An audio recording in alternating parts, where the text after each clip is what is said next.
ഒടുവിൽ ആ അമ്മയ്ക്ക് അഭയമായി മാറിയത് പരബ്രഹ്മമൂർത്തിയാണ്. ആ അമ്മ ആരാണെന്ന് ഒരുപക്ഷെ നിങ്ങളൊക്കെ ചിന്തിക്കും. നമുക്ക് പെട്ടെന്നൊന്നും മറക്കാൻ കഴിയില്ല നമ്മുടെ ഈ പെരുമ്പാവൂരിലെ ജിഷയെ. ഒരുപക്ഷെ സമൂഹ മാധ്യമങ്ങളിലൂടെ ഏറ്റവും കൂടുതൽ ആക്ഷേപം കേൾക്കേണ്ടി വന്ന ഒരു പാവം അമ്മ. നമുക്കൊക്കെ മനസ്സിലാകും, ബ്യൂട്ടീഷ്യൻ്റെ കാര്യമൊക്കെ പറഞ്ഞ് കളിയാക്കിയ ഒരമ്മ. ഇപ്പോൾ ആ അമ്മയുടെ അവസ്ഥ കണ്ടോ? ഇതാണ് ആ നിന്ന് ഈ തുണി വിരിച്ചിടുന്ന ആ അമ്മ. ശരിക്കും പറഞ്ഞാൽ നമ്മുടെ പെരുമ്പാവൂരിലെ ജിഷയുടെ അമ്മയാണ്. കണ്ടോ കണ്ടോ? അങ്ങനെ എന്തിനാ ഞാൻ പറഞ്ഞു ഇതൊന്നും പിടിക്കണ്ടെന്ന്. ഇപ്പോഴത്തെ ഈ അമ്മയുടെ അവസ്ഥ കണ്ടല്ലോ. ശരിക്കും പറഞ്ഞാല് ഇങ്ങോട്ട് ഇവിടെ വന്നിട്ട് എത്ര നാളായി അമ്മ? ഇവിടെ വന്നിട്ട് 3 ആഴ്ച. ഇവിടുത്തെ വലിയൊരു ഉത്സവം ഉണ്ടായിരുന്നു. ഇവിടുത്തെ പണ്ട് ഭരിച്ചിരുന്ന രാജാഭരണം ഉണ്ടായ കാലത്ത് രാജാവിന്റെ ഒരു കളി ഇവിടെ ഉണ്ടായിരുന്നു. എങ്ങനെ വന്നുപെട്ടു ഇവിടെ ഓച്ചിറയിൽ?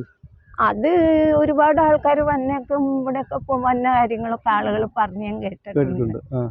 പിന്നെ ഒരു ചേച്ചി എന്നെ സഹായിച്ചിട്ടുണ്ട്. കാരണം ഞാൻ കരയുമ്പൊക്കെ പേര് പറയില്ല, വേണ്ട ഒന്നും ഒരു പേരും പറയില്ല. സത്യത്തിൽ അമ്മ ഇവിടെ വെച്ച് കാണുമ്പോൾ സത്യം പറഞ്ഞാൽ ഒരുപാട് വിഷമം തോന്നുന്നുണ്ട്. കാരണം ജീവിതത്തിൽ അനുഭവിക്കാവുന്നതിന്റെ ഒരുപാട് പ്രയാസങ്ങളും ബുദ്ധിമുട്ടുകളും അനുഭവിച്ചൊരു അമ്മ. മകളുടെ മരണത്തിന് ശേഷവും ശരിക്കും പറഞ്ഞാൽ അമ്മയെ കളിയാക്കാത്ത ആളുകൾ ഒരു ചുരുക്കം ആളുകൾ മാത്രമേ ഉള്ളൂ. അതുണ്ടാവുള്ളൂ.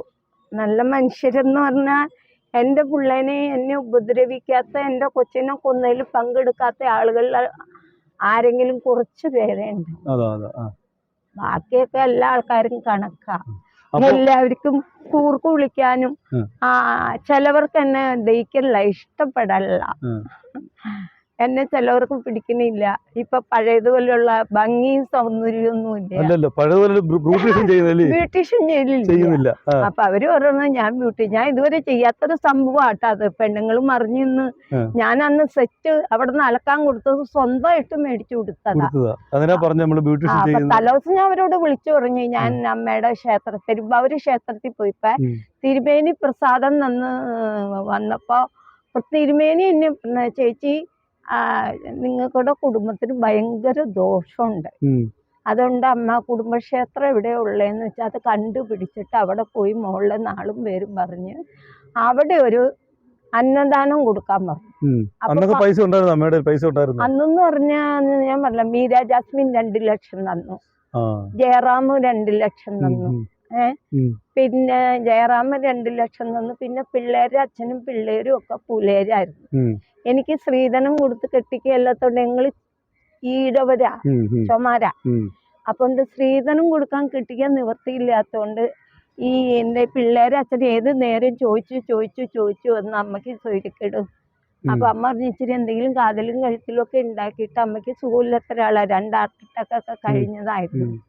പിന്നെ അവര് അങ്ങനെ അവിടെ പോയ സമയത്താണോ ഈ ബ്യൂട്ടി പാർലർ ഇരിക്കുന്നത് ഇത്രയും ട്രോളായി വന്നത്, അമ്മ ബ്യൂട്ടീഷ്യൻ ചെയ്യുന്നത്? അല്ല, അത് ഞാൻ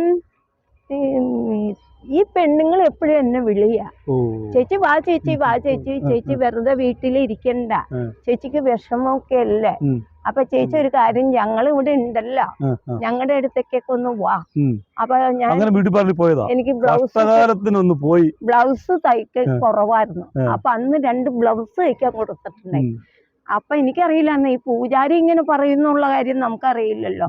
അമ്പലത്തിൽ തൊഴാൻ ചെന്നപ്പോ പൂജാരി ഇങ്ങനെ വന്നപ്പോ അമ്മയുടെ ആങ്ങളമാർ